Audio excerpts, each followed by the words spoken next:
बंधुगण सोचिए, आज तमाम कंपनियां पूरे विश्व से वो हिंदुस्तान में आकर निवेश करना चाहते हैं, हिंदुस्तान में इन्वेस्ट करना चाहते हैं। यहां तक कि चीन से कंपनियां छोड़ करके भारतवर्ष में निवेश करने के लिए, इन्वेस्ट करने के लिए आ रही है। ये पहली बार 70 वर्षों में हुआ है।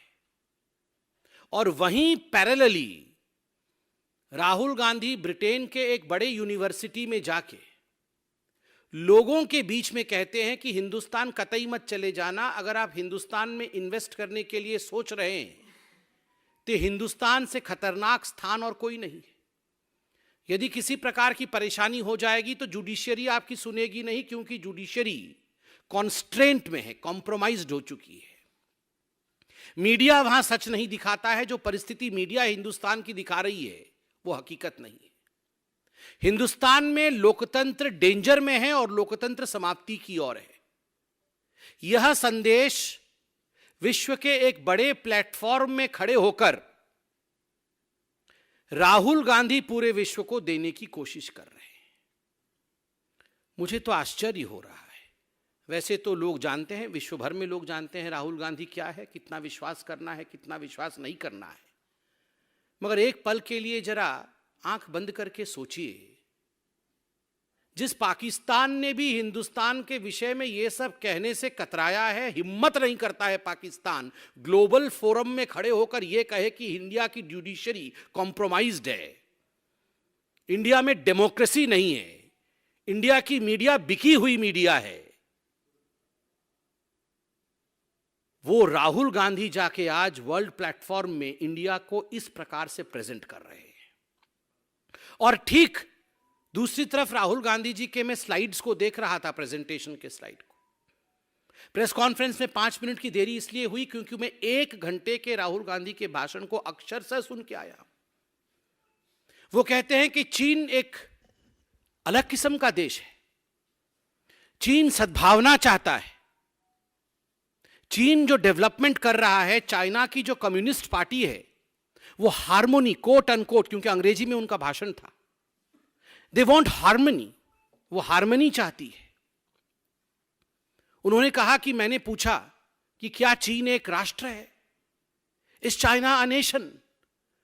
तो किसी ने उन्हें चाइना एक नेशन क्यों है वो समझाया कि चाइना में येलो रिवर है और येलो रिवर ही चाइना को एक नेशन के रूप में बांधती है। जब चाइना येलो रिवर के उफान को कंट्रोल कर लेती है तो चाइना महान बन जाती है और चाइना एक राष्ट्र बन जाता है। राहुल गांधी ने येलो रिवर देखा, ठीक बात है, मगर राहुल गांधी जी को इतने बड़े यात्रा करने के बाद गंगा नहीं दिखी। राहुल गांधी जी गंगा नहीं देख पाए और हिंदुस्तान एक राष्ट्र है ये वो मानते नहीं है। वो वहां भी जाके कह रहे थे कि एक एग्रीमेंट है, एक समझौता है,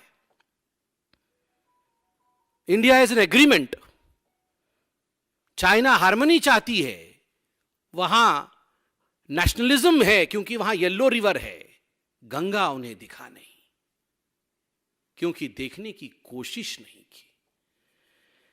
मुझे आश्चर्य है, राहुल गांधी विदेश की भूमि में जाकर कहते हैं कि हम ऑपोजिशन के लीडर हैं, हमें बोलने नहीं दिया जाता है।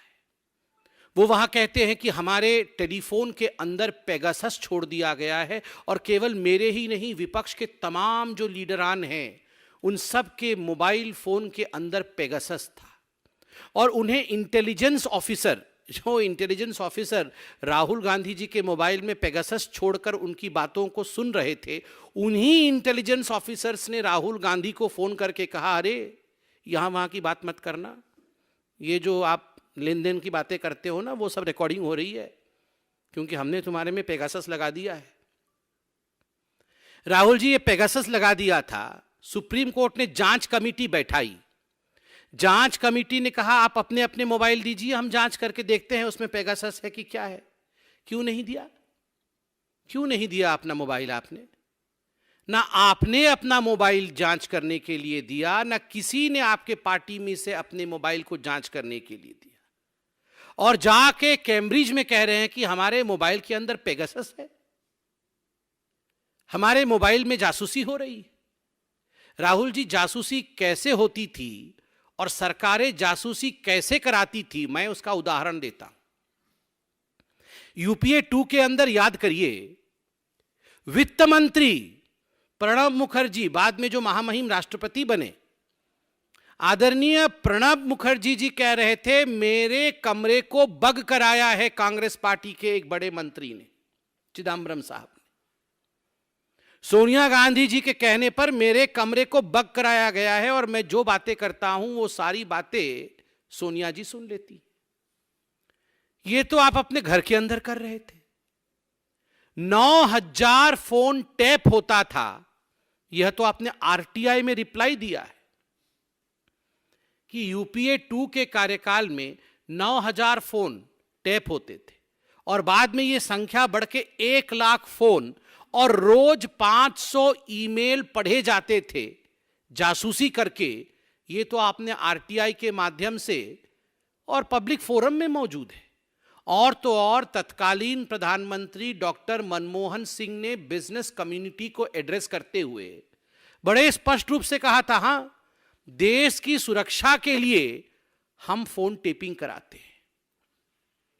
आप फोन टेपिंग कराते थे, आप ईमेल चोरी चोरी चुपके चुपके पढ़ते थे, आप अपने मंत्रियों की बातों को सुनते थे, उनके कमरों को बग कराते थे और यहां जांच होने के बावजूद अपने मोबाइल फोन को आपने सबमिट भी नहीं किया और जाके विदेश के भूमि में कहते हैं कि हमारे देश में खतरा है, हमारे देश में फोन टेपिंग होती है, हमारे देश में लोकतंत्र नहीं है।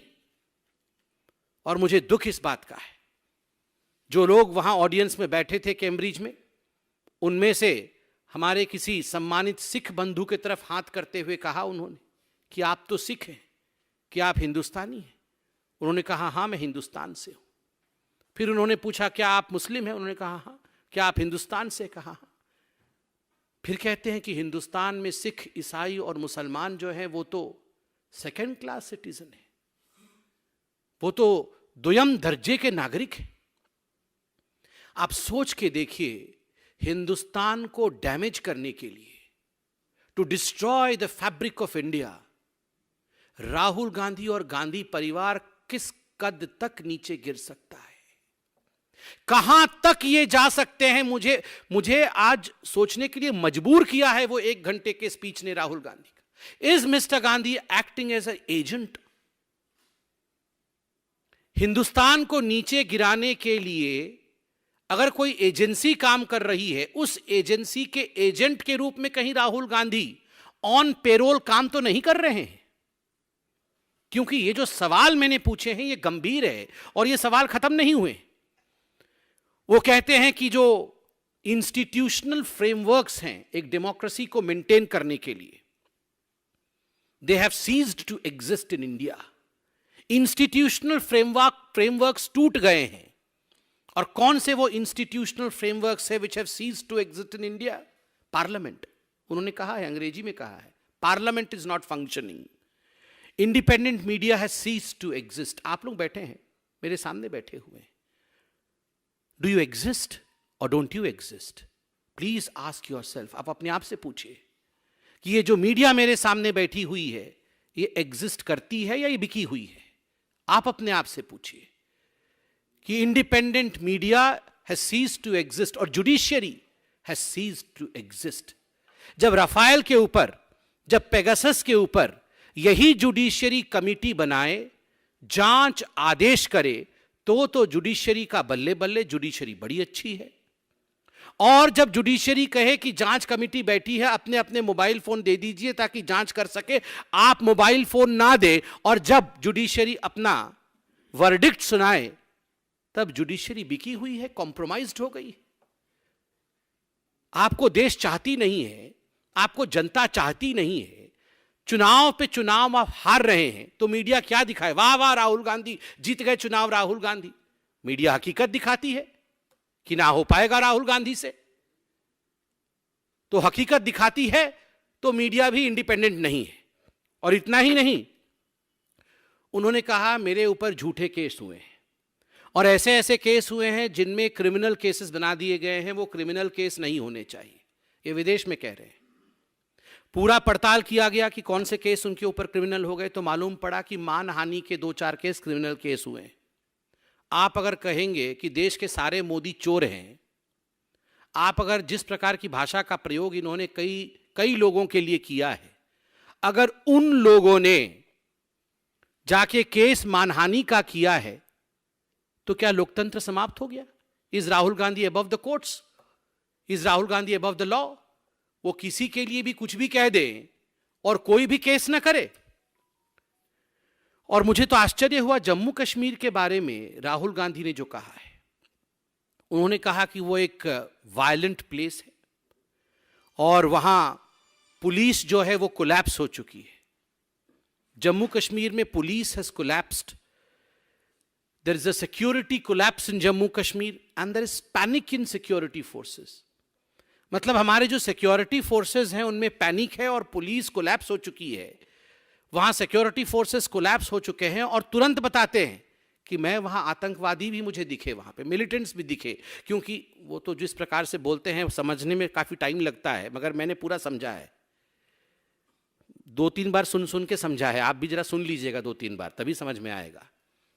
वो बोल रहे थे कि मैं जा रहा था तो एक लड़के ने इशारा किया, तो मैंने उसके इशारे को देखा, तो उसने कहा इधर आओ, तो मैंने कहा तुम इधर आओ, तो फिर वो उधर आया राहुल जी के पास और राहुल जी को बोला वो देखो। राहुल जी ने देखा उधर, तो बोला वो जो 5 लोग खड़े हैं वो मिलिटेंट है, आतंकवादी है। राहुल जी बोला अच्छा अब मेरा क्या होगा, ये तो मुझे मार देंगे, ये तो आतंकवादी आ गए हैं।